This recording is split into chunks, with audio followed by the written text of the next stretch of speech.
Pretty typical tree, been dead at least a year for the pine needles to turn brown. Bunch of good boards in there. Lumber mills don't think so, but I do. Can make a bunch of furniture out of that.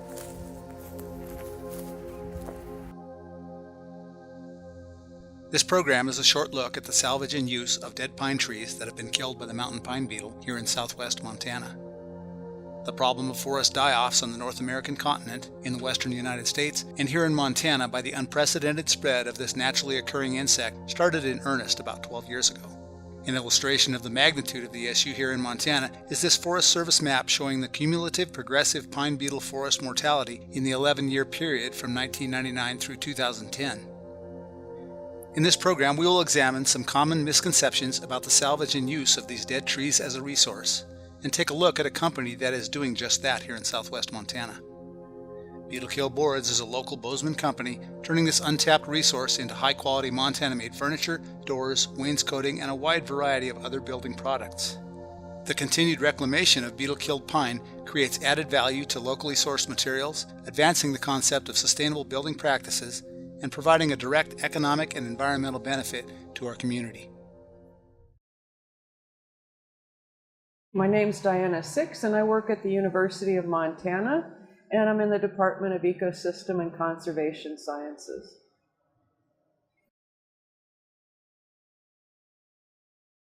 There's actually quite a few bark beetles across the western U.S., and different ones outbreak at different times.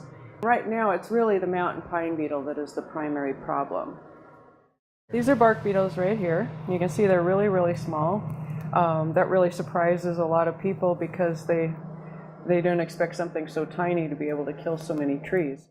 So mountain pine beetle is worse than a lot of other bark beetles because it's a much more aggressive beetle. And so that means that when it builds up in large numbers, it can actually move out and begin to kill healthy trees. And that's one of the things that we're seeing now with really, really large numbers out there. The insect just begins to spread across the landscape. One of the issues people bring up is whether you can move firewood around and if that's going to increase or move infestations. The answer really depends on the state of the tree when it's cut. Typically, if the tree has red needles, at that point the beetles are already gone. And so it's pretty safe to cut that wood up and move it around. Now, on the other hand, if the tree has yellow needles or if it's still green, at that point you probably still have larvae, perhaps adult beetles in there, and I wouldn't recommend moving that wood.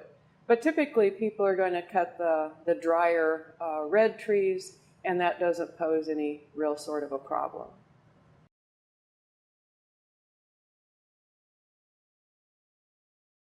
I'm a big fan of the blue stain wood because one of my main research organisms are the blue stain fungi, and they leave a really pretty color to the wood. It's called denim pine, which is kind of a cool marketing term. I do. My house is full of this stuff.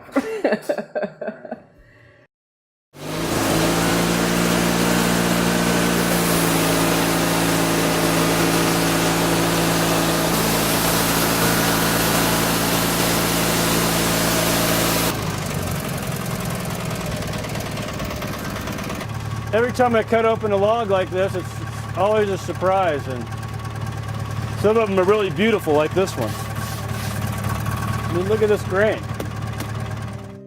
Bozeman's the perfect place for beetle-kill pine because there's a lot of environmentally aware people around here that are all about using locally produced products that are harvested sustainably and responsibly. How I got started cutting fire, I'm up cutting firewood, and I'm cutting pretty nice trees down. Good size, 12, 15-inch diameter trees, and it doesn't take a rocket scientist to know that there's good boards in those logs. I mean, they weren't all cracked or checked or rotten or anything, they were just dead, dry. So I figured that I would get a sawmill and start cutting them into boards and see what I could do as far as using them. And I was really surprised when I cut into some of them and got some just really outrageously beautiful wood. And that's how I got started. I mean, I started cutting into boards. It took me a while to get them all dry, a bunch of wood dry enough so I could start making stuff.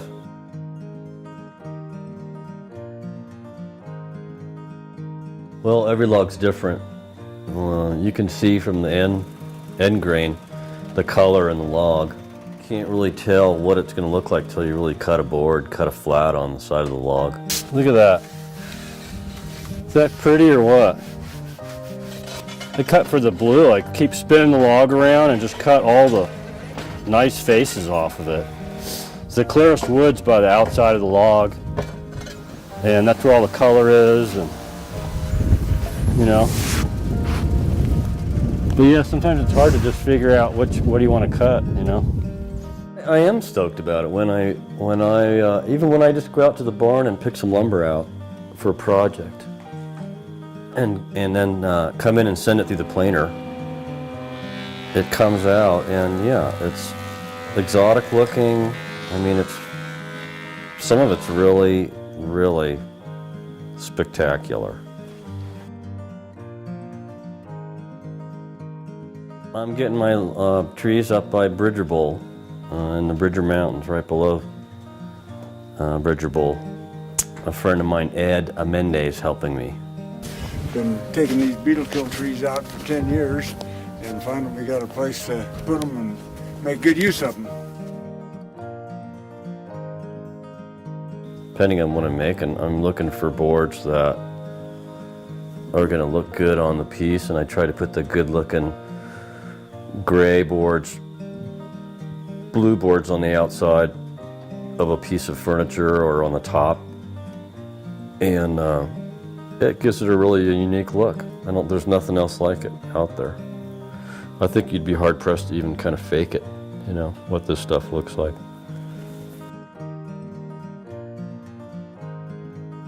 Custom milling services, I can come to your property and bring my saw and cut your wood right on the spot into boards, whatever size, shape you want. Big, small, I can cut up to 16 feet long, 3 foot diameter. Fence boards, corral boards, furniture boards, posts, beams, anything you need. My saw is pretty portable.